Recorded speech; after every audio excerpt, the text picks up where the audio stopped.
بسم اللہ الرحمن الرحیم۔ سعودی عرب کے دارالحکومت ریاض شہر کا واقعہ ہے کہ ایک نیک خاتون رمضان المبارک کے مہینے میں روزہ افطار سے پہلے تمام بچوں کو اکٹھا کرتی ہیں اور ان سے کہتی ہیں کہ جو کچھ میں کہوں اور کروں تم بھی وہی کہنا اور کرنا۔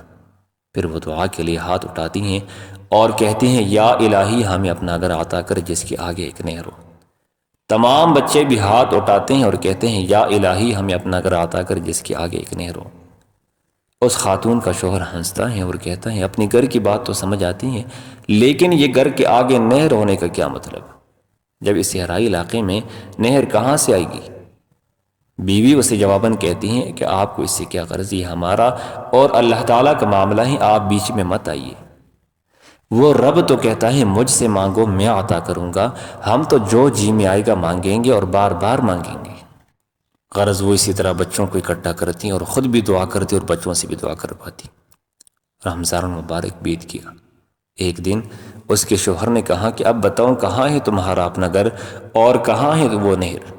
خاتون نے بڑے یقین سے جواب دیا کہ اللہ تعالیٰ ہمیں ہمارا گھر ضرور دے گا، وہ ہماری تمام مرادیں پوری کرے گا۔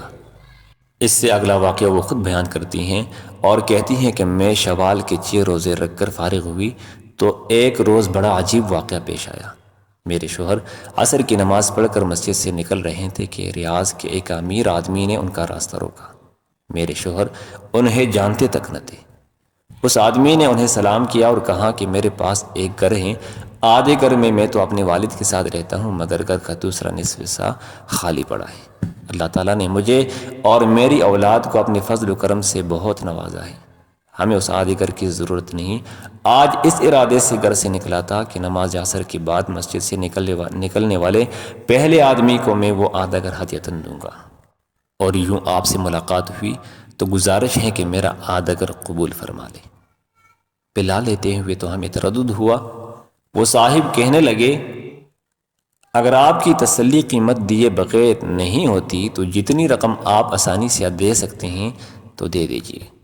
خیر ہم نے کچھ ادھر ادھر سے جو رقم اکٹھی کی وہ 8,000 ریال بن گئے۔ وہ رقم ہم نے اس آدمی کے حوالے کر دی۔ اب ہم اس آدھے مکان کے مالک بن گئے تھے۔ مکان ریاض شہر کے ایک ماڈرن علاقے میں واقع تھا۔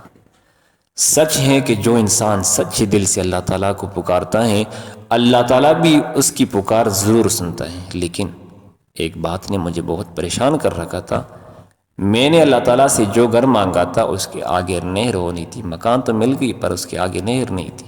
میں نے ایک عالم دین سے پوچھا کہ اللہ تعالیٰ تو فرماتا ہے کہ مجھ سے جو مانگوں گے میں عطا کروں گا۔ میں نے اللہ تعالیٰ سے نہر کے کنارے گھر مانگا تھا، گھر تو مل گیا لیکن نہر نہیں ملی۔ اس عالم دین کو میری دعا کی قبولیت پر بڑی حیرت ہوئی۔ انہوں نے دریافت کیا اس وقت آپ کے گھر کے سامنے کیا ہے؟ میں نے کہا اس وقت ہمارے گھر کے سامنے ایک خوبصورت مسجد ہے۔ عالم دین مسکرائے اور فرمایا یہ نہر ہی تو ہے۔ بس انہوں نے میرے سامنے یہ حدیث مبارک بیان کی۔